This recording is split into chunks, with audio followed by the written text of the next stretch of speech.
नमस्कार मेरे प्यारे साथियों।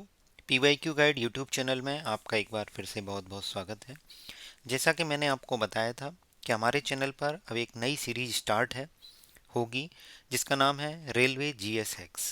ये जीएस की एवरग्रीन सीरीज होगी। इसका मतलब ये है कि आने वाले फ्यूचर में जो भी एग्ज़ाम्स होंगे आने वाले ईयर्स में, उन सभी के लिए ये कारगर होगी। इसका हम पार्ट 1 लेके आए हैं। आप अपना फीडबैक ज़रूर दीजिए, और अगर वीडियो अच्छी लगती है तो लाइक कीजिए, शेयर कीजिए और चैनल को सब्सक्राइब कीजिए। एसएससी जीएसएक्स की सीरीज भी ऐसे ही पैरेलल चलती रहेगी। इसमें हम प्रीवियस ईयर क्वेश्चन की लिंकिंग करते हैं, एनालिसिस करते हैं और एक्सपेक्टेड क्वेश्चंस भी बताते हैं कि क्या आपसे पूछा जा सकता है। चलिए अब हम आगे बढ़ते हैं। जैसा आपको पता ही होगा कि आरपीएफ कांस्टेबल का जो एग्ज़ाम होना है वो मार्च के मंथ में अनाउंस कर दिया गया है, 2 मार्च 2025 से 20 मार्च 2025। और बाकी इस चीज़ को आप अपने माइंड में क्लियर रखिए कि रेलवे का एग्ज़ाम हो, एसएससी का एग्ज़ाम हो, जितने वनडे एग्ज़ाम है सबके लिए जीएस कॉमन है। कुछ लोग दूसरे डिफरेंट नज़रिए से देखते हैं, तो ऐसा कुछ नहीं है। सारे एग्जाम्स एक जैसे हैं। सारे एग्जाम्स में जीएस के क्वेश्चन जो वनडे एग्जाम है उसमें एक तरीके से ही पूछे जाते हैं। तो ये रेलवे वालों के लिए नहीं, ये रेलवे के सभी एग्जाम्स के लिए है। एएलपी हो, चाहे ग्रुप डी का हो, चाहे एनटीपीसी हो, चाहे कांस्टेबल हो, एसआई हो, वट जो भी है, जेई का एग्जाम हो, सबके लिए है। आइए शुरुआत करते हैं हम। सबसे फर्स्ट क्वेश्चन हमें दिया गया है, ये आरपीएफ में एसआई वाले पेपर में पूछा गया था, ये दिसंबर 24 में हुए थे। इसमें हमसे पूछा था, who among the following was the founder of ISRO. तो सबसे पहले तो इसरो का एब्रीवेशन याद कीजिए, क्योंकि इसरो का एब्रीवेशन कई सारे एग्जाम्स में पूछा गया है, रेलवे के में भी, इवन एसएससी के में भी। तो जो फाउंडर हैं इसरो के, वो हैं हमारे विक्रम साराभाई जी। कौन है? विक्रम साराभाई जी। अब डॉक्टर होमी जहांगीर भामा को फादर ऑफ न्यूक्लियर प्रोग्राम बोला जाता है। जो इंडिया का जो न्यूक्लियर प्रोग्राम है उसके जो फादर हैं वो आपके डॉक्टर होमी जहांगीर भामा हैं। डॉक्टर एपीजे अब्दुल कलाम को मिसाइल मैन के नाम से जाना जाता है। विक्रम साराभाई को founder of Indian space research organisation या founder of Indian space programme, जैसे founder of Indian nuclear programme है ऐसे founder of Indian space programme है। नेक्स्ट क्वेश्चन देखते हैं। ये एनटीपीसी ने इसरो को लेके ही पहले भी पूछ लिया है कि father of Indian space programme कौन है, तो कौन है? विक्रम साराभाई। अब या तो इसरो के फर्स्ट चेयरमैन पूछे जाएं, या इसरो के फाउंडर पूछे जाएं, या इंडियन स्पेस प्रोग्राम के फादर पूछे जाएं, तो वही है हमारे विक्रम साराभाई। तो आप देखिए, ये आरपीएफ कांस्टेबल के एग्जाम में आया था, वो सॉरी सब इंस्पेक्टर के, ये एनटीपीसी में आया है। तो आपके माइंड से ये चीज़ें क्लियर होनी चाहिए, चाहे एनटीपीसी का एग्ज़ाम हो, चाहे ग्रुप डी का हो, चाहे एएलपी का हो, चाहे जूनियर इंजीनियर का हो, रेलवे रिक्रूटमेंट सेल या फिर रेलवे रिक्रूटमेंट बोर्ड जो भी एग्ज़ाम करा रहा है वो सब क्वेश्चंस इधर उधर से ही मिले जुले हैं। इवन मैं बताऊंगा कि इवन एसएससी से भी क्वेश्चन आए हुए हैं। देखिए, सीजीएल 2018 में एसएससी को लेके कोई एक क्वेश्चन पूछा था जो मुझे लगा कि ये आपके लिए महत्वपूर्ण है, पूछा जा सकता है, वो भी मैं आपको बताता हूँ। Name the Indian Space Research Organization ISRO chairman and Padam Bhushan awardee who created and unleashed a historical moment when Mars orbiter became the first Indian spacecraft to enter Martian orbit in maiden attempt। ये तो आपने EDMs में पढ़ा ही होगा कि median attempt का मतलब होता है फर्स्ट अटेम्प्ट। फर्स्ट अटेम्प्ट में ही फर्स्ट अटेम्प्ट में ही जो मंगल ग्रह की जो ऑर्बिट है, कक्षा है, उसमें फर्स्ट इंडियन स्पेसक्राफ्ट एंटर कर गया था। ये जो हिस्टोरिकल मोमेंट था, ये इसरो के किस चेयरमैन के टाइम का है? तो उनका नाम है के राधाकृष्णन। हिंदी वाले विद्यार्थियों को दिक्कत नहीं होने दूंगा, उनको भी मैं सारी चीज़ें क्लियर क्लियर बोलते जा रहा हूँ, आप सुनिए। के राधाकृष्णन जी इसरो के चेयरमैन थे, पद्म भूषण अवॉर्डी थे। उन्हीं के टाइम पे ये मार्स ऑर्बिटर मिशन 2013 के टाइम पे ये हुआ कि फर्स्ट अटेम्प्ट में मार्सियन ऑर्बिट में इंडियन क्राफ्ट एंटर कर गया। ISRO was formed in which year? ये रेलवे ने पूछा है एनटीपीसी के एग्जाम में 2017 में। तो 1969 15 अगस्त 1969 को इसरो की फाउंडेशन हुई थी, ISRO Indian space research organisation.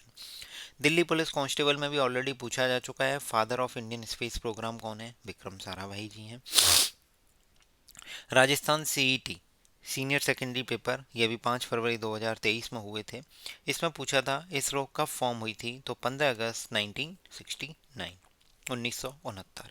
ISRO के चेयरमैन को लेके ये मैंने बताया, देखिए ये 2017 में हुआ आरआरबी एनटीपीसी का एग्ज़ाम। उसमें 2015 में, मतलब इस टाइम जो इसरो के करंट चेयरमैन थे उनके बारे में पूछा था। तो इसरो के करंट चेयर, अब ये तो नहीं है, ये क्वेश्चन तो नहीं आएगा, बट इससे रिलेटेड ये पूछ सकता है रेलवे आपसे कि इसरो के चेयरमैन बताइए, ये कौन से चेयरमैन है, ये 11th चेयरमैन है, इनका नाम है वी नारायण जी।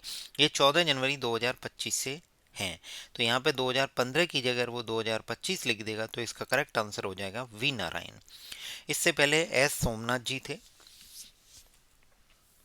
अगला question, headquarter of ISRO is located at, है इसरो का हेडक्वार्टर कहाँ पे है, तो बेंगलुरु में है। ये एसएससी जेई 2022 में पूछा गया है। ISRO is related to what, ISRO is related to space research, ये भी जेई 2019 में पूछा गया क्वेश्चन है। फर्स्ट इसरो वोमेन का नाम बताना है जिन्होंने अंटार्कटिका में 403 दिन कंप्लीट किए थे। ध्यान से सुनिए, साल भर से भी ज़्यादा अंटार्कटिका में वो रही हैं ऐसे ठंडे प्लेसेस पे। तो इनका नाम था मंगला मनी। क्या नाम था, मंगला मनी। ध्यान रखना है आपको, 403 दिन से कंप्लीट किए थे अंटार्कटिका में, वो फर्स्ट इसरो वोमेन कौन थी, मंगला मनी। रिपीट होने के पूरे पूरे चांसेस हैं, ये आईवी ने पूछा है और आपसे रेलवे में पूछा जा सकता है। फर्स्ट चेयरमैन ऑफ इसरो ये कौन है, विक्रम साराभाई। फर्स्ट चेयरमैन पूछ ले या फादर पूछ ले इंडियन स्पेस प्रोग्राम के, हाँ, बट अगर आपसे इंडियन न्यूक्लियर प्रोग्राम के फादर पूछे जाएंगे तो डॉक्टर होमी जहांगीर भामा जी हैं। इसरो ने अपना एक नेविगेशन सेंटर सेटअप किया है किस प्लेस पे, तो बयालालू में। कहाँ, बयालालू। क्लियर है। इसरो की करंट वो फुल फॉर्म पूछी गई है, correct full form selection post में पूछी गई है, तो है इंडियन स्पेस रिसर्च ऑर्गेनाइजेशन। ठीक है। दिसंबर 2020 में इसरो ने एक अनमेन्ड कैंपेन स्टार्ट की थी, इसका नाम क्या था, गगनयान। क्या नाम है, Gaganyaan. ISRO has established what at Bharati station Antarctica for receiving IRS data. तो आईआरएस डेटा को रिसीव करने के लिए इसरो ने एक एजीयूएस, यानी एजीईओएस मतलब एजियोस सैटेलाइट जो भी है सेंटर, वो सेटअप किया था कहाँ, भारतीय स्टेशन अंटार्कटिका में। तो आपको क्या ध्यान रखना है, पहला तो अंटार्कटिका में कौन सा स्टेशन है इसरो का, भारतीय स्टेशन है, जहाँ पे उसने एजियोस सेटअप किया था, स्टेब्लिश किया था, किसके लिए, आईआरएस डेटा को रिसीव करने के लिए। क्वेश्चन से क्वेश्चन बनाएगा आपसे, आपसे क्वेश्चन से क्वेश्चन पूछे जाएंगे। अगला question, ISRO has signed an agreement with Chinese smart devices maker to strengthen the research and development of NavIC messaging service. तो नाविक क्या है, जैसे आप जीपीएस यूज करते हो, ग्लोबल पोजीशनिंग सिस्टम, ऐसे ही इंडिया ने अपना बनाया जिसका स्टार्ट में नाम दिया था Indian regional navigation satellite system, IRNSS. इसमें 7 सैटेलाइट होने थे। जैसे ही 7वां सैटेलाइट लॉन्च हुआ उसके बाद हमारे प्रधानमंत्री मोदी जी ने 2016 में इसका नाम चेंज कर दिया, उसका नाम रख दिया था नाविक। तो नाविक की फुल फॉर्म है नेविगेशन विद इंडियन कंस्टलेशन, ये जो नक्षत्र होते हैं, navigation with Indian constellation. Clear है। तो आपको ध्यान रखना है कि इसरो ने नाविक के डेवलपमेंट और मैसेजिंग सेंटर के रिसर्च एंड डेवलपमेंट को स्ट्रेंथन करने के लिए ओप्पो से टाई अप किया था। किससे, ओप्पो। ये पूछा गया था 2021 से 2023 के बीच इसरो ने कितने एग्रीमेंट साइन किए फॉरेन सैटेलाइट्स को लॉन्च करने के लिए, तो 6 एग्रीमेंट साइन किए थे, वो भी 4 कंट्रीज के साथ। ठीक है। नेक्स्ट क्वेश्चन देखते हैं, ISRO created world third largest hypersonic wind tunnel. तो वर्ल्ड की third largest hypersonic wind tunnel ISRO ने कहाँ पे क्रिएटेड की थी, तो तिरुवनंतपुरम में। कहाँ पे, तिरुवनंतपुरम। अगला क्वेश्चन था, commercial and marketing arm of ISRO. ISRO की जो मार्केटिंग आर्म है, मार्केटिंग ब्रांच है, उसका नाम क्या है, उसका नाम है अंतरिक्ष कॉरपोरेशन लिमिटेड। क्या नाम है, अंतरिक्ष कॉरपोरेशन लिमिटेड। एनटीपीसी में पूछा जा चुका है। मैंने इसरो में जो भी क्वेश्चंस इसरो से रिलेटेड डिफरेंट डिफरेंट एग्जाम्स में पूछे गए हैं उनको कवर कर रहा हूं मैं इसमें।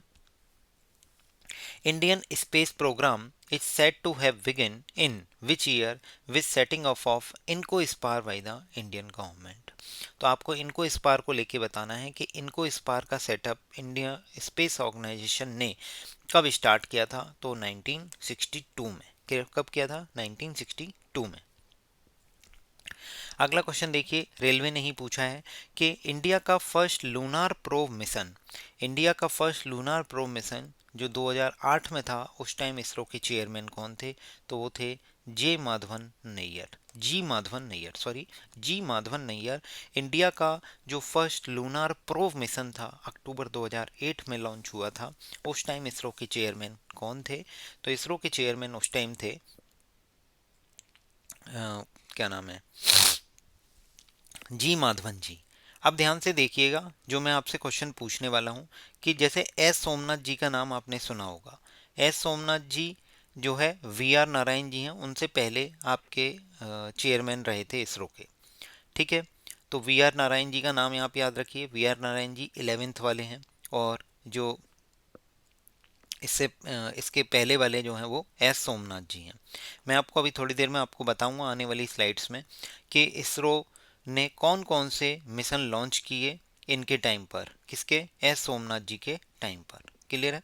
ये मैं आपको क्लियर कर दूंगा अभी। अगला क्वेश्चन पूछा गया है कि इंडिया ने जो मार्स ऑर्बिटर मिशन था वो कब लॉन्च किया था? तो मार्स ऑर्बिटर मिशन नवंबर 2013 का है। ठीक है, विक्रम साराभाई स्पेस सेंटर कहाँ पे है? तिरुवनंतपुरम। विक्रम साराभाई स्पेस सेंटर कहाँ पे है? तिरुवनंतपुरम। अब आप कमेंट करके मुझे बताइए कि सतीश धवन स्पेस सेंटर कहाँ पे है? Satish Dhawan space centre comment करके मुझे बताइए कहाँ पर है। ठीक है, इसरो ने जब ये चंद्रयान 3 प्रोजेक्ट लॉन्च किया था, उस टाइम पे एक हाफ ह्यूमनॉइड रोबोट बनाया था आर्टिफिशियल इंटेलिजेंस के लिए।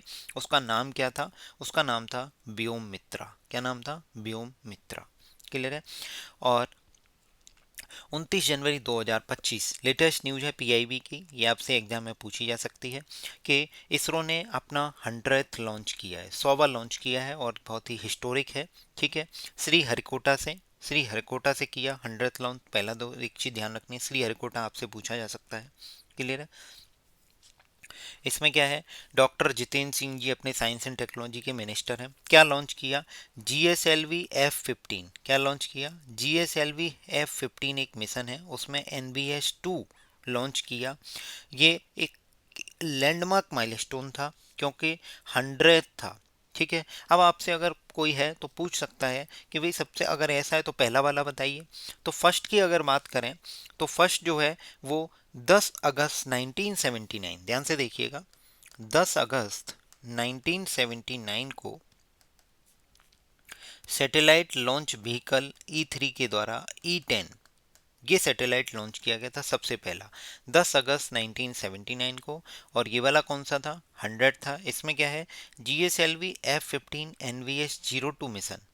क्लियर है? फर्स्ट लॉन्च के बारे में मैंने बता दिया, SLV-3 E10। ठीक है, और आपको जो 100th है वो भी मैंने आपको बता दिया, GSLV-F15 NVS-02। ये आपको ध्यान रखने हैं, आपसे डायरेक्ट एग्जाम में पूछे जाने के पूरे पूरे चांसेस हैं। 100th लॉन्च था, श्री हरिकोटा से किया गया था, ये भी ध्यान रखना है। अगला, इसरो के फर्स्ट इंडियन सैटेलाइट का नाम क्या था? आर्यभट्ट। ठीक है, जो कि लॉन्च किया था 19 अप्रैल 1975 को। 19 अप्रैल 1975 को इसरो ने first Indian satellite Aryabhata launch किया था, 19 अप्रैल 1975 को। क्लियर है? अगला क्वेश्चन देखेंगे, इंडियन स्पेस ऑर्गेनाइजेशन ने फर्स्ट सोलर मिशन जो 2019 में सेट किया था, उसका नाम था आदित्य L1। ठीक है, और इसरो ने गगनयान के लिए किस कंट्री से टाई अप किया था? Cooperation with the country first human space mission Gaganyaan, country का ह्यूमन स्पेस मिशन था इंडिया का। किससे टाई अप हुआ है? एग्रीमेंट साइन हुआ है, फ्रांस से साइन हुआ है। फर्स्ट एजुकेशन सैटेलाइट जो इसरो के द्वारा लॉन्च किया गया, उसका नाम क्या था? EDU sat. नेक्स्ट क्वेश्चन है, EDU सेट के लिए इसरो से related, ISRO has successfully completed the ground test of solid fuel waste booster stage SS1 for its new SSLV at Satish Dhawan space centre Sriharikota. आपसे मैंने जो क्वेश्चन पूछ रहा हूँ यहाँ पे ऑलरेडी आ गया। सतीश धवन स्पेस सेंटर कहाँ पे है? श्रीहरिकोटा में, आंध्र प्रदेश में। इससे पहले हमने विक्रम साराभाई देखा था, विक्रम साराभाई स्पेस सेंटर, वो कहाँ था? तिरुवनंतपुरम। यहाँ पे इंडिया की हाइपरसोनिक विंड टनल सबसे थर्ड लार्जेस्ट जो है इसरो ने बनाई थी। मार्च 2000। तो एसएसएलवी की फुल फॉर्म पूछी है, तो एसएसएलवी की फुल फॉर्म है स्मॉल सैटेलाइट लॉन्च व्हीकल। क्या है? Small state launch vehicle. इसके साथ आप दो फुल फॉर्म और याद करिए जो आपसे पूछे जाने के चांसेस हैं, एक पीएसएलवी, एक जीएसएलवी। अगर पीएसएलवी होगी तो होगी पोलर सैटेलाइट लॉन्च व्हीकल, और अगर जीएसएलवी होगी तो geosynchronous satellite launch vehicle. Geosynchronous satellite launch vehicle. Clear है यहाँ तक? अब मैं इसरो से रिलेटेड कुछ करंट अफेयर हैं जो अभी न्यूज में रहे हैं, उनके बारे में मैं आपको बता देता हूँ। सबसे पहले तो आपको ध्यान रखना है कि इसरो के जो लैंडमार्क मिशन है, ये 29 जनवरी, आज के ही हिंदू के न्यूज़पेपर से मैंने लिए हैं। लैंडमार्क मिशन हैं इसरो के, इनको सबसे पहले थोड़ा सा समराइज करता हूँ कि 2008 में PSLV-C11, PSLV polar satellite launch vehicle C11, जिसका नाम था चंद्रयान 1, CHANDRAYAN, चंद्रयान 1, ये 2008 में लॉन्च किया था। इसके बाद GSLV MK3, GSLV-MK3 Mangalyaan, MANGALYAN, ये याद रखने हैं आपको। मंगलयान 2013 में लॉन्च किया था। ठीक है। इंडिया का फर्स्ट इंटरप्लेनेटरी मिशन था। इसका नाम क्या था? इंडिया का फर्स्ट इंटरप्लेनेटरी मिशन। ये आपको ध्यान रखने हैं, आपसे एसएससी या रेलवे के एग्जाम्स में पूछे जाने के चांसेस हैं। ठीक है। इसके बाद चंद्रयान 2 की बात करते हैं। तो जो चंद्रयान 2 है वो 2019 में लॉन्च हुआ। ये इंडिया का सेकंड लूनार मिशन है। अगर फर्स्ट लूनार मिशन की बात करें तो 2008 का था, जिसका नाम चंद्रयान 1 या PSLV-C11 था। फिर उसके बाद चंद्रयान 3 की बात करें, चंद्रयान 3, तो चंद्रयान 3 LVMM-3M4, ये 2023 में लॉन्च हुआ। ठीक है। ये 2023 में जो मून के साउथ पोल पे जब टच किया था इंडिया के इस मिशन ने, चंद्रयान 3। इसके बाद अगर इंडिया के फर्स्ट सोलर मिशन की बात करें, फर्स्ट सोलर मिशन, ये मैं आपको ऑलरेडी बता चुका हूँ पीछे वाली स्लाइड में। इसका नाम था आदित्य L1। क्या नाम था? आदित्य L1। ये 2023 में लॉन्च हुआ, और इसको हम ऐसे भी कह सकते हैं PSLV polar satellite launch vehicle C25। ये भी आपको ध्यान रखने हैं। क्लियर है? ये सारे लैंडमार्क मिशन हैं जो आज के हिंदू के न्यूज़पेपर, 29 जनवरी हिंदू के न्यूज़पेपर में ऑलरेडी मेंशन है। मैं आपको बता देता हूँ, और ये पूछे जाने के चांसेस हैं क्योंकि इसरो ने अपना 100 सैटेलाइट लॉन्च किया है। 100th लॉन्च है। जैसे लैंडमार्क मिशन था 2008 में, सबसे पहले PSLV-C11, इसे चंद्रयान 1 बोला गया है। 2013 में, 8 के बाद आया 13 में इंडिया ने पहला इंटरप्लेनेटरी मिशन, जिसका नाम था मंगलयान, GSLV-MK3 लॉन्च किया। नेक्स्ट चंद्रयान 2 2019 का है। फिर चंद्रयान 3 है 2023 का। कौन सा? 2023 का। LVMM-3M4 मून के साउथ पोल पे टच हुए थे। फिर फर्स्ट सोलर मिशन अगर इसरो की या इंडिया की बात करें तो उसका नाम आदित्य L1 है, जो 2023 में हुआ। ये PSLV-C25 के नाम से जाना जाता है। क्लियर है? और अगर मैं आपको बात करूं, इससे पहले इसरो ने क्या किया, एक डॉकिंग की है। डॉकिंग का मतलब होता है दो सैटेलाइट्स को मिलना या उनका मिलाना। तो ये ध्यान रखना है, इसरो ने 2 सैटेलाइट्स, अपना जो मिशन था उसका नाम था स्पेडेक्स, SPADEX। स्पेडेक्स मिशन का नाम याद रखना है।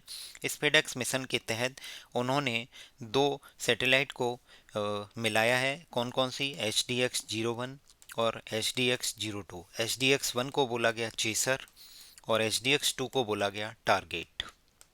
क्लियर? ध्यान रखना है आपको, आपसे पूछे जाने के पूरे पूरे चांसेस हैं स्पेसएक्स को लेके। जो मैंने आप बताया था आपको कि जो नारायण जी हैं, नारायण जी से पहले ये 11th हैं, तो अगर 10th की बात करें तो 10th कौन से हैं? सोमनाथ जी। तो सोमनाथ जी के टाइम पे क्या क्या हुआ? बहुत सारे इंपॉर्टेंट, चंद्रयान 3 हुआ, गगनयान की डेवलपमेंट फ्लाइट है। ठीक है। और आदित्य L1, गगनयान और आदित्य L1, ये तीनों इन्हीं के टाइम के मतलब इन्हीं के टाइम में हुए हैं, ये जो भी हैं। क्लियर है। वी नारायण जी के बारे में मैं आपको बता चुका हूँ ऑलरेडी। इसके बाद मैं अगर आपसे एक क्वेश्चन और देखना चाहता हूँ, मैं आपको बता देता हूँ। ये डॉकिंग वाला आप याद रखिएगा, इस पे डेक्स वाला है। क्लियर है। अब आगे देखते हैं, हम नेक्स्ट क्वेश्चन पर बढ़ते हैं। ये भी आरपीएफ कांस्टेबल से ही लिया गया है। इसमें है कि प्रेसिडेंट के इम्पीचमेंट को ले से रिलेटेड भारतीय संविधान में जो प्रोविजन डाले गए हैं, बोरो किए गए हैं, वो कहाँ से बोरो किए गए, किस संविधान से बोरो किए गए। ये तो आपको पता है कि भारत का संविधान जो लिखा गया वो गवर्नमेंट ऑफ इंडिया एक्ट 1935 के तहत, और बहुत सारे देशों से कुछ ना कुछ बोरो किया गया है। बी आर अम्बेडकर जी ने कई सारे जो कॉन्स्टिट्यूशन है कई सारे देशों के वर्ल्ड में, उनको अच्छे से पढ़ा, उनको समझा और उनसे बोरो की हैं कई सारी चीज़ें। तो उसी में एक भारत के संविधान में जो भारत के राष्ट्रपति हैं उनके अगेंस्ट एक महाअभियोग चलाया जाएगा कि भाई उन्होंने कॉन्स्टिट्यूशन का वायलेशन किया है। तो वो कौन चला सकता है, पहली बात, कहाँ से स्टार्ट होगा और कहाँ से लिया है, सबसे इम्पोर्टेंट। तो ये लिया गया है यूएसए से। कहाँ से? यूएसए से। Already D triple S B में पूछा जा क्वेश्चन है कि feature of impeachment of president in the Indian constitution borrowed from the constitution of USA. बिल्कुल क्लियर है।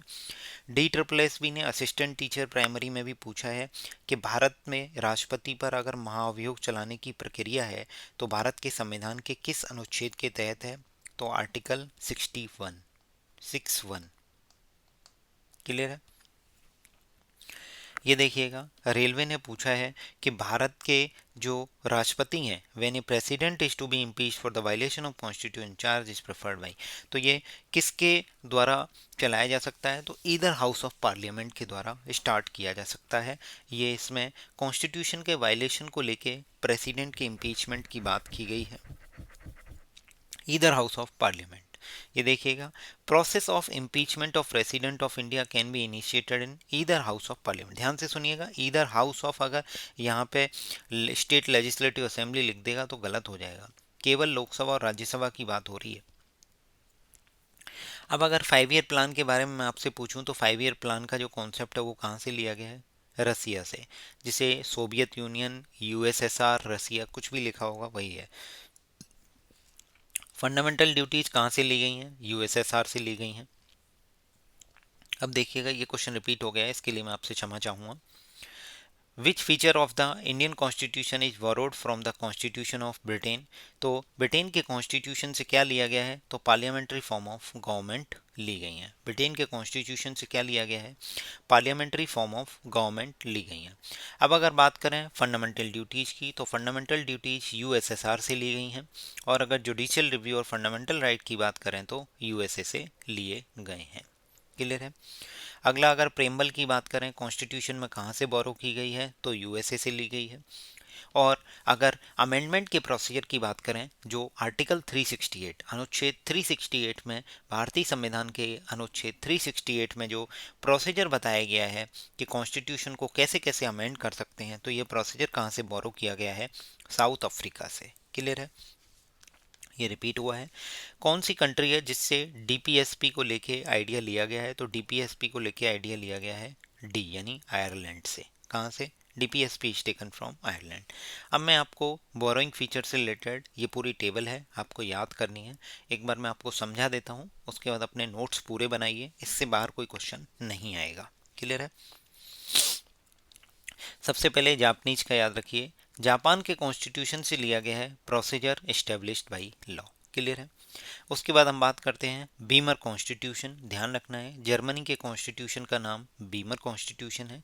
इस ये क्या है कि इमरजेंसी के दौरान अगर फंडामेंटल राइट्स कौन कौन से सस्पेंड होंगे, तो इस चीज़ को कहाँ से लिया गया है? आपके जर्मनी के कॉन्स्टिट्यूशन, बीमर कॉन्स्टिट्यूशन से लिया गया है। Suspension of fundamental rights during emergency. अब बहुत सारे लोगों को डाउट होगा कि भाई इमरजेंसी के प्रोविजंस कहाँ से लिए गए हैं। तो आप देखिए कि इमरजेंसी के प्रोविजंस कहाँ से लिए गए हैं। तो इमरजेंसी के प्रोविजंस जो है वो गवर्नमेंट ऑफ इंडिया एक्ट 1935 से ही लिए गए हैं। क्लियर है। बट इमरजेंसी के दौरान सस्पेंशन ऑफ फंडामेंटल राइट होगा, ये लिया गया है बीमर कॉन्स्टिट्यूशन, जर्मनी से। क्लियर है। इसके बाद फ्रेंच कॉन्स्टिट्यूशन पर आते हैं। तो फ्रेंच कॉन्स्टिट्यूशन में सबसे पहले रिपब्लिक का आइडिया, ठीक है, या फिर लिबर्टी इक्वलिटी फ्रेटर्निटी। प्रियम्बल में अगर लिबर्टी इक्वलिटी और फ्रेटर्निटी का अगर पूछा जाए आपसे, तो जो आइडिया है वो कहाँ से आया है? फ्रेंच कॉन्स्टिट्यूशन से। और अगर रिपब्लिक वर्ड की बात करें तो भी फ्रेंच कॉन्स्टिट्यूशन से है। बट अगर आपसे केवल ये पूछे कि प्रियम्बल का आइडिया कहाँ से लिया गया है, तो वही वो लिया गया है यूएसए से। प्रियम्बल ऑफ इंडियन कॉन्स्टिट्यूशन है बोरोड फ्रॉम यूएसए। अगर प्रियम्बल के अंदर की बात करें कि भाई लिबर्टी इक्वलिटी फ्रेटर्निटी की बात करता है या रिपब्लिक वर्ड की बात करता है, तो फ्रेंच कॉन्स्टिट्यूशन पे टिक करना है। क्लियर है? अब मैं आपको आगे बताता हूँ इसमें जो भी इम्पोर्टेंट है। अब हम साउथ अफ्रीका के कॉन्स्टिट्यूशन की बात करें तो मैं आपको ऑलरेडी बता चुका हूँ कि भारतीय संविधान के संशोधन का जो प्रोसीजर है उसको लिया गया है आपके साउथ अफ्रीका के संविधान से। और साथ ही साथ राज्यसभा के जो मेंबर हैं उनका जो इलेक्शन है, election of the member of the Rajya Sabha, वो भी आपका साउथ अफ्रीका से लिया गया है। क्लियर है? अब आते हैं हम सोवियत यूनियन, सोवियत कॉन्स्टिट्यूशन, जिसे यूएसएसआर या रसिया के नाम से अभी जाना जाता है। उससे आपने फंडामेंटल ड्यूटीज ली हैं। आइडिया ऑफ जस्टिस लिया है, social economic political in the preamble. तो प्रियम्बल में दो आइडियाज हैं। पहला एक आइडिया है लिबर्टी इक्वलिटी फ्रेटर्निटी। तो ये सब फ्रेटर्निटी लिक्विटी लिबर्टी इक्वलिटी फ्रेटर्निटी का आइडिया फ्रेंच कॉन्स्टिट्यूशन का है। और अगर सोशल इकोनॉमिक और पॉलिटिकल जस्टिस की बात करते हैं प्रियम्बल में, तो सोवियत यूनियन से है। और अगर केवल प्रियम्बल की बात करेंगे तो यूएसए से। तो प्रियम्बल को लेके तीन चीज़ें आपको ध्यान रखनी है। प्रियम्बल का आइडिया जो यूएसए से है। अगर प्रियम्बल में अगर जस्टिस की बात करें, सोशल इकोनॉमिक और पॉलिटिकल, तो वो जो है वो रसिया से लिया गया है। और अगर मैं आपसे बात करूं कि भाई आइडिया ऑफ लिबर्टी इक्वलिटी और फ्रेटर्निटी, एलईएफ, ये जो आइडिया है ये लिया गया है आपका फ्रेंच से। बीमर कॉन्स्टिट्यूशन से क्या लिया गया है? Suspension of fundamental right during emergency. आपको इसी वीडियो के साथ सारी चीज़ें याद हो जानी चाहिए। क्लियर है? अब हम आते हैं ऑस्ट्रेलियन कॉन्स्टिट्यूशन पे। तो जो ऑस्ट्रेलिया का कॉन्स्टिट्यूशन है उसमें सबसे इम्पोर्टेंट है कंकरेंट लिस्ट। दूसरा, अगर फ्रीडम ऑफ ट्रेड, कॉमर्स और इंटरकोर्स की बात की जाए तो ये भी ऑस्ट्रेलियन कॉन्स्टिट्यूशन से लिया गया है। और जो जॉइंट सिटिंग होती है, टू हाउसेज ऑफ पार्लियामेंट की, लोकसभा और राज्यसभा की एक जॉइंट सिटिंग होती है, तो जॉइंट सिटिंग के लिए ऑस्ट्रेलियन कॉन्स्टिट्यूशन से लिया गया है। मेरा आपसे एक क्वेश्चन है कि जॉइंट सिटिंग के लिए आपको एक अनुच्छेद कमेंट करके बताना है, आर्टिकल बताना है। Joint sitting of Lok Sabha and Rajya Sabha के लेके कौन सा आर्टिकल है? कमेंट करके आप मुझे बताइए। अब हम बात करते हैं आगे कैनेडियन कॉन्स्टिट्यूशन की। तो फेडरेशन विद स्ट्रॉन्ग सेंटर, पहला कि भाई स्टेट और सेंटर के बीच में फेडरेशन है बट सेंटर स्ट्रॉन्ग है। जब अगर सेंटर स्ट्रॉन्ग है तो रेजिड्यू पावर भी सेंटर के पास होंगी। तो यही बताया गया है। ये रेजिड्यू पावर कौन सी होती हैं? जो यूनियन लिस्ट और स्टेट लिस्ट में मेंशन नहीं है, उनको लेके जो भी नियम कानून है वो सब कौन बनाएगा? सेंटर बनाएगा। तो रेजिड्यू पावर किसके पास है? सेंटर के पास है। फेडरेशन विद स्ट्रॉन्ग सेंटर भी सेंटर के पास है। स्टेट के जो जितने भी गवर्नर्स हैं, ठीक है, वो सेंटर के द्वारा ही अपॉइंट किए जाएंगे। ठीक है। और सुप्रीम कोर्ट का जो एडवाइजरी जुरिडिक्शन है वो भी कैनेडियन इंस्टीट्यूशन से, कॉन्स्टिट्यूशन से लिया गया है। तो कनाडा के कॉन्स्टिट्यूशन से चार चीज़ें ली गई हैं। फेडरेशन विद स्ट्रॉन्ग सेंटर, पहला। दूसरा, सेंटर के पास रेजिड्यूरी पावर रहेंगी। तीसरा, जो भी गवर्नर है वो सेंटर ही अपॉइंट करेगा। मतलब सेंटर का वर्चस्व दिखाना है कनाडा। सी से सेंटर, सी से कनाडा। सेंटर का वर्चस्व कैसे देखेगा? कि सेंटर स्ट्रांग होना चाहिए, फेडरेशन रहेगा, रेजिड्यूरी पावर रहेंगी सेंटर के पास, और साथ ही साथ सेंटर का में अपना आदमी बैठेगा स्टेट में, वो भी गवर्नर। क्लियर है? और एक एडवाइजरी जुडिक्शन जो होता है सुप्रीम कोर्ट का, उससे रिलेटेड जो भी चीज़ें हैं वो कैनेडियन कॉन्स्टिट्यूशन से ली गई हैं। नेक्स्ट हम बात करते हैं आयरिश कॉन्स्टिट्यूशन की, जो आयरलैंड का है। तो इसमें सबसे पहले तो डीपीएसपी है। और nomination of member of Rajya Sabha, Rajya Sabha के मेंबर्स का नॉमिनेशन और प्रेसिडेंट का इलेक्शन। इससे पहले अगर मैं बात करूं कि राज्यसभा के मेंबर का इलेक्शन साउथ अफ्रीका से है, बट अगर राज्यसभा में मेंबर्स का नॉमिनेशन की बात करेगा तो आयरलैंड से है। प्रेसिडेंट के इलेक्शन की बात करता है तो ये भी आयरलैंड से है। अब मैं आपसे एक क्वेश्चन पूछने जा रहा हूँ, काफ़ी इंपॉर्टेंट है, कि अभी एक संविधान संशोधन अधिनियम आया। इस संविधान संशोधन अधिनियम का बताना है कौन से नंबर का है, जिसमें लोकसभा और राज्यसभा में जो 2 और 12 सदस्य नॉमिनेट होते थे वो अब खत्म कर दिए गए हैं। अब खत्म कर दिए गए हैं किस संविधान संशोधन के द्वारा? आपको कमेंट करके बताना है, आपसे एग्जाम में पूछे जाने के चांसेस हैं। लेटेस्ट अमेंडमेंट है, करंट अफेयर के हैं, इंपॉर्टेंट है, ठीक है। अब बहुत ही इंपॉर्टेंट चीज़ें ये आपको देखनी है कि यूएस और ब्रिटिश को लेके कौन कौन से हैं। तो देखिए, यूएस कॉन्स्टिट्यूशन में फंडामेंटल राइट सबसे पहले, जुडिशरी इंडिपेंडेंट होनी चाहिए, जुडिशियल रिव्यू होना चाहिए, प्रेसिडेंट का इम्पीचमेंट हो सकता है, सुप्रीम कोर्ट और हाई कोर्ट के जजेस का रिमूवल। भाई, प्रेसिडेंट का रिमूवल है या प्रेसिडेंट का इम्पीचमेंट वर्ड यूज किया गया प्रेसिडेंट के इम्पीचमेंट के लिए, और सुप्रीम कोर्ट हाई कोर्ट के जो जजेज हैं उनका रिमूवल है, और वाइस प्रेसिडेंट की पोस्ट है। अगर वाइस प्रेसिडेंट की पोस्ट की लिए बात करें तो यूएस कॉन्स्टिट्यूशन से ली गई है। यूएस कॉन्स्टिट्यूशन काफ़ी इंपॉर्टेंट है, फंडामेंटल राइट्स हैं उससे, जुडिशरी की इंडिपेंडेंसी है, जुडिशियल रिव्यू है, प्रेसिडेंट का इम्पीचमेंट है, सुप्रीम कोर्ट और हाई कोर्ट के जजेस का रिमूवल है, और वाइस प्रेसिडेंट की पोस्ट है।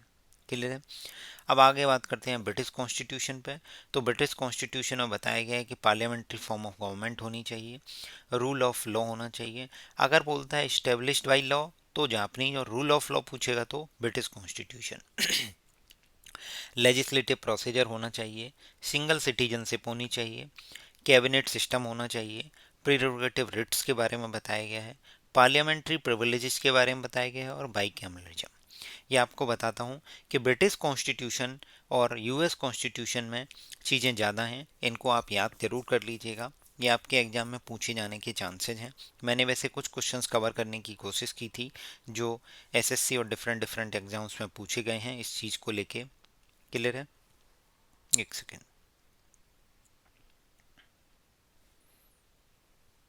ठीक है। अब हम आगे बात करें ब्रिटिश कॉन्स्टिट्यूशन को लेके, यूएस कॉन्स्टिट्यूशन को लेके, लास्ट हमारा रह जाता है government of India act 1935। Government of India act 1935 के तहत फेडरल स्कीम है, गवर्नर का ऑफिस है, जुडिशरी है, पब्लिक सर्विस कमीशन है, और इमरजेंसी प्रोविजन है, एंड एडमिनिस्ट्रेटिव डिटेल्स। जो लूप होल्स हैं वो मैंने आपको बताए कि इमरजेंसी से related provisions government of India act 1935 से हैं, बट अगर इमरजेंसी के दौरान फंडामेंटल राइट्स का सस्पेंशन हो रहा है तो आपसे वीमर कॉन्स्टिट्यूशन जर्मनी को टिक करके आना है। ध्यान से सुनिए, अगर रूल ऑफ लॉ पूछता है तो ब्रिटिश कॉन्स्टिट्यूशन है, और अगर प्रोसीजर इस्टेब्लिश बाई लॉ पूछता है तो जैपनीज है। अगर प्रियम्बल के बारे में पूछता है तो केवल यूएसए, और अगर प्रियम्बल में जस्टिस की बात करता है, सोशल इकोनॉमिक पॉलिटिकल, तो रसिया। प्रियम्बल में अगर आइडिया की बात करता है, liquid liberty equality and fraternity की, तो फ्रेंच कॉन्स्टिट्यूशन है, ये आपको ध्यान रखना है। और अगर राज्यसभा के इलेक्शन की बात करता है तो साउथ अफ्रीकन कॉन्स्टिट्यूशन है, और राज्यसभा में नॉमिनेशन मेंबर्स के नॉमिनेशन की बात करता है तो आयरिश कॉन्स्टिट्यूशन है। अगर प्रेसिडेंट की पोस्ट की बात करते हैं कि sorry method of election of president की बात करते हैं तो आयरिश कॉन्स्टिट्यूशन है, और वाइस प्रेसिडेंट की पोस्ट की बात करते हैं तो यूएस कॉन्स्टिट्यूशन है। क्लियर है? इस तरीके से हमने जो भी सोर्सेज थे उनको याद किया है। आप भी इसी तरीके से ये सारी चीज़ें ज़रूर याद कीजिए, आपके एग्ज़ाम के लिए काफ़ी महत्वपूर्ण होंगी। और आपको वीडियो पसंद आया है तो चैनल को लाइक कीजिए, चैनल को सब्सक्राइब कीजिए, वीडियो को लाइक कीजिए। हमसे जुड़ने के लिए टेलीग्राम चैनल का लिंक डिस्क्रिप्शन में दिया गया है, आप जाके ज्वाइन कर सकते हैं, जहां पे आपको डेली वोकैब का एक क्विज मिलता है, उसे कैसे यूटिलाइज करना है। आपको सर्च विंडो में जाके हैशटैग हैं जो हमारे बहुत सारे, इसमें सिनोनिम्स टाइप करना है, SYNONYMS, फिर आप कर सकते हैं हैशटैग एंटोनिम्स। और अगर आप चाहते हैं कि आप शिफ्ट वाइज क्वेश्चन अटैम्प्ट करना चाहते हैं तो पिंड मैसेज के थ्रू आप जो जो क्वेश्चंस अपलोड हो चुके हैं उनको देख सकते हैं। टिक क्लिक करके जस्ट एक क्लिक पे आप सारे क्वेश्चंस आपको एक साथ मिल जाएंगे। हैशटैग क्या डालेंगे? OWS, one word substitution. Hashtag EDMs आप सर्च कीजिए तो ईडीएम्स के क्वेश्चन मिलेंगे। हैशटैग स्पेलिंग सर्च कीजिए तो आपको स्पेलिंग के क्वेश्चन मिलेंगे। हैश टैग होमोफोन्स सर्च कीजिए या फिर हैश टैग होमोनिम्स सर्च कीजिए। आपको एक लाइन से सारे क्वेश्चंस मिल जाएंगे। और अगर shift wise paper wise attempt करना चाहते हैं तो पिन मैसेज के थ्रू मूव कीजिए। आपका बहुत बहुत धन्यवाद। Thank you so much.